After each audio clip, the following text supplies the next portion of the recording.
Ito na po mga kalodi, ako po yung nag-aabang ng tricycle para po ako'y pupunta sa church. Dahil alam ko maliit po ako kunti sa aming gawain mga kalodi dahil nga minsan talaga hindi natin maiwasan ang aberya po sa daan at ang ating pagising. Dito sa aming lugar mga kalodi, ang hirap talaga dito na magabang ka ng motor dahil nga dito ay medyo malayo pong pila-pila. Buti na lang dito sa aming malapit lang.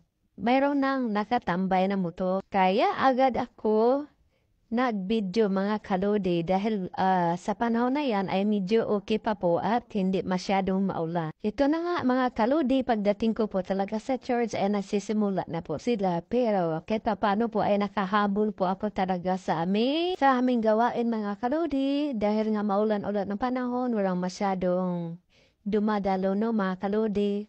Dahil nga yung iba naman ay walang masasakyan at ang hirap talaga na sasakyan kapag tagulan. Masarap po sa pakiramdam mga kalodi kapag tayo ay pumunta ng gawain lalo na po sa tuwing Sunday. Tuwing Sunday mga kalodi, hindi naman buong araw talaga tayo magsasampa kundi 2 oras lang at yan ang pinaka-importante na bibigyan natin ng time si Lord. Dahil ang kalakasan na binibigay ni Lord sa iyo ng buong isang araw at buong isang linggo ay libre mga kaludi at sa atin ay ibabalik natin sa Kanya ang lahat ng kapurihan. At kahit may problema po tayong pinagdadaanan mga kaludi, normal lang yan. Lahat naman tayo dito ay walang pinipili. At ito nga mga kaludi, ito ay tapos na po ang church service namin. Yan po ang aming pastora Dayan.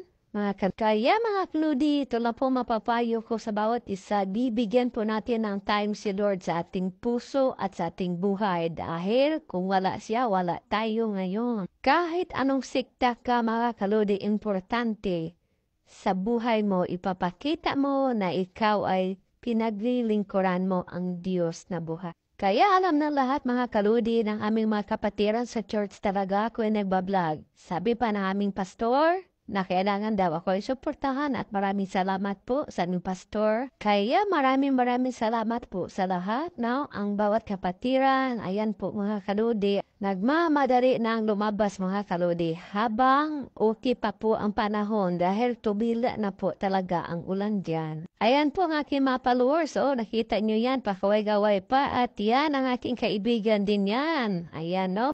At yung naka-blue asawa ng aming pastor. Kaya masaya silang lahat mga kaludi kapag ako ay nagbibideo na. Lahat yan ay nakaharap talaga sa kamera. Patid ko at si pastora at sumingit naman ang aming pastor. Ayan, hindi talaga sila nahihiya kapag nakaharap talaga tuwing ako ay nagbibideo kasi alam nga talaga ako ay nagbablog mga kaludi. No? Maraming din salamat sa lahat ng mga kapatiran at mga kaibigan. Sila po ay mga silent viewers lang yan mga kalodi. Dahil yung kapatid ko talaga ay mahilig talaga yan mag-share sa aking mga video. No? Shout out po sa aking kapatid, si Arden Soledad. Dahil kapatiran po namin mga kalodi, mayroon po talaga sa mga cellphone. Pero hindi lahat yan ay mga friends ko. Dahil sinishare ng aking kapatid, nakikita po nila. Dahil second floor po ang church namin mga kalodi. Diyan po ay pababa na po kami sa may hagdanan, dandahan na po kami dahil alam naman natin na medyo madulas ang hagdanan mga kaludi dahil nga basa po ang lupa dahil sa ulan ng panahon. At dahil may edad na po tayo, dapat talaga mga kaludi ay mag-ingat, no? Dahil mahina na po ang ating mga buto-buto. Ayan po, pababa na po talaga kami. Ayan ang mga kasamahan namin naghihintay.